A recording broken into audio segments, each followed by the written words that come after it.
Salut tout le monde, c'est Tony Garrett, bienvenue dans cette nouvelle vidéo.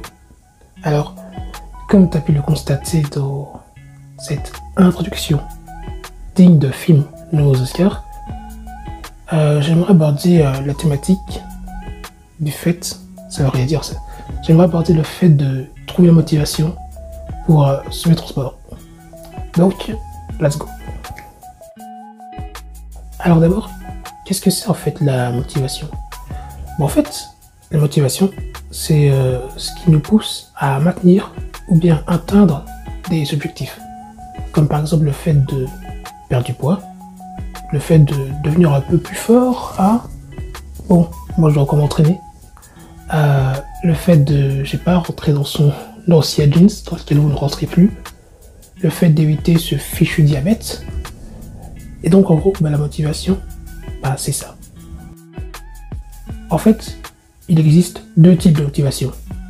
La motivation externe, elle est un peu plus éphémère, parce qu'en fait, elle est basée sur le paraître, sur le fait de mieux paraître devant les autres, quoi. Par exemple, quand vous allez à la plage, le fait de mieux paraître à la plage, ou devant un partenaire potentiel, par exemple. Sauf qu'en fait, c'est pas forcément le meilleur type de motivation, parce que en fait, vous faites pas ça parce que vous aimez le sport. Vous faites plus pour atteindre un objectif plus ou moins vague, comme ça. Donc, c'est déjà bien si ça te pousse à te mettre au sport, mais c'est pas la solution la plus durable. Et après, il y a la motivation interne, donc la motivation intérieure. Et celle-là, elle est un peu plus intéressante. Parce qu'en fait, dans ce type de motivation, vous faites du sport parce que vous aimez ça en fait. Parce que ça vous permet de déconnecter, de déstresser.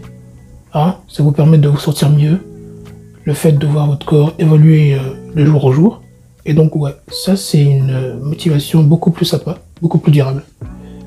Les deux se valent, plus ou moins. Mais à long terme, l'idéal c'est d'avoir une motivation qui est plus interne. Après, pour commencer, une motivation externe, c'est déjà très bien en fait. C'est mieux que rien. Mais alors, pourquoi on n'est pas motivé à faire du sport? En fait, c'est dû à plusieurs facteurs. Comme par exemple, le mode de vie. Si vous avez un mode de vie assez sédentaire, comme par exemple aller au travail en voiture, ou bien rester assis toute la journée au bureau. Et oui, dans ce type de configuration, c'est un peu plus dur de se forcer à se mettre au sport, parce qu'on n'est pas du tout habitué en fait. Le surpoids aussi, ça peut être un facteur qui peut jouer en votre défaveur, parce qu'en fait, quand t'es en surpoids, en fait, c'est plus difficile de bouger. T'as beaucoup plus mal aux articulations et c'est beaucoup plus intimidant, c'est beaucoup plus effrayant quand t'es en surpoids. Donc ça aussi, ça peut être un facteur. Alors, c'est pas vrai. Alors, moi je considère pas vraiment ça comme un facteur, mais je sais que certaines personnes le considèrent comme tel. En fait, c'est le fait de pas avoir de matériel. Après, moi, mon seul matériel, c'est un tapis d'entraînement, comme vous avez pu le voir au début de la vidéo. Mais les exercices poids du corps sont justement faits pour s'entraîner sans matériel, en fait. Donc, c'est pas vraiment une excuse qui a lieu d'être, en fait. J'arrive pas à parler, en fait. Alors, il y a aussi le fait d'être trop occupé. Ça aussi, ça peut se transformer en excuse. Après, si c'est important pour vous, je vous invite à dégager un minimum de temps dans la journée pour faire même 15 minutes d'exercice, c'est déjà pas mal pour commencer. Après, il y a aussi des obstacles psychologiques qui peuvent vous pousser justement à ne pas vous mettre au sport, à vous démotiver justement. Comme par exemple la peur du sport tout court en fait, la peur de se blesser, la peur de mal faire les exercices, la peur de se ridiculiser à la salle par exemple. Comme obstacle psychologique, il y a aussi le fait de ne pas savoir par où commencer, hein, parce qu'on est tellement inondé d'informations, on ne sait pas combien de répétitions il faut faire, quels sont les exercices qu'il faut faire, etc., etc. Donc ça aussi, ça peut jouer.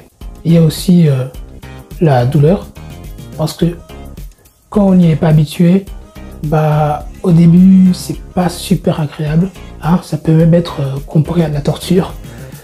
Mais oui, ça c'est à vous de jouer sur le temps d'exercice que vous faites. Parce que c'est sûr que si vous tapez directement une heure d'exercice par jour, vous allez vraiment vouloir abandonner. Moi, c'est l'heure que j'ai faite et j'ai de la chance de ne pas avoir succombé. Et il y a aussi l'ennui. Le fait que vous trouvez les exercices ennuyeux. Donc, ouais, ça aussi, ça peut être un blocage psychologique. Donc, c'est à ce moment-là que je vais essayer de répondre à comment concrètement se motiver à faire du sport. Alors, ce que j'ai envie de dire, c'est just do it. Comme dirait Nike, je pense que c'est Nike. Enfin, vous pouvez me le confirmer en commentaire, je suis moyennement sûr. Donc, oui. En fait, pour se motiver, il n'y a pas de magie, il n'y a pas une pilule magique. En fait, vous pouvez utiliser des méthodes, comme par exemple se dire, allez, aujourd'hui je m'entraîne une demi-heure et je m'accorde telle chose, par exemple. Ça peut jouer sur le système de récompense en fait. Et donc ça peut être par exemple une méthode. Créez-vous un environnement propice au sport. Par exemple, rendez les choses simples. Par exemple, créez un programme d'entraînement et comme un minimum de matériel. Moi, par exemple, tout ce que j'ai, c'est un tapis d'entraînement. Attends, je vais aller le chercher. Et...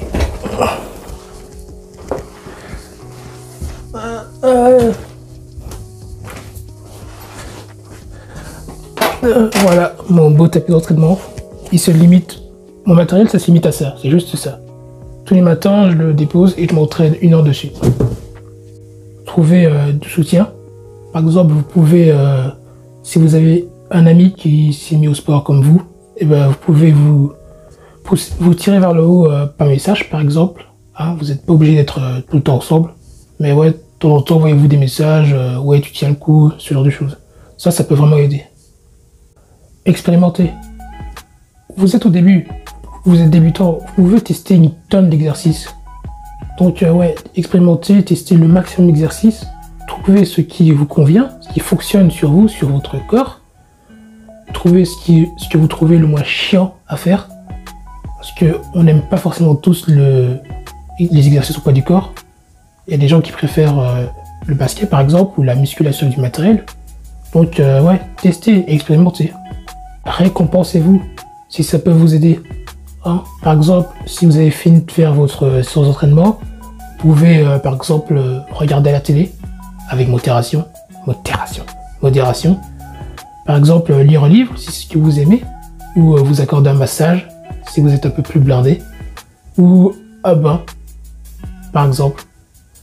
Donc oui, vous pouvez vous récompenser. Et ça, sur le long terme, votre cerveau va associer le fait de s'entraîner à des choses positives. Et ça c'est vraiment sympa.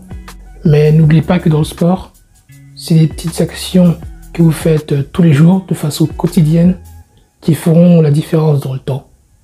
Donc, ne lâchez pas. Au début, vous verrez pas de résultat. Ça ne va pas en 1 semaine ni 2.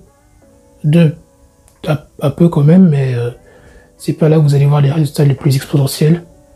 Et donc, voilà. J'espère que avec ces conseils, j'ai pu vous aider. Hein. Prenez soin de vous, prenez soin de vous, et je vous dis à la prochaine dans une autre vidéo. Salut!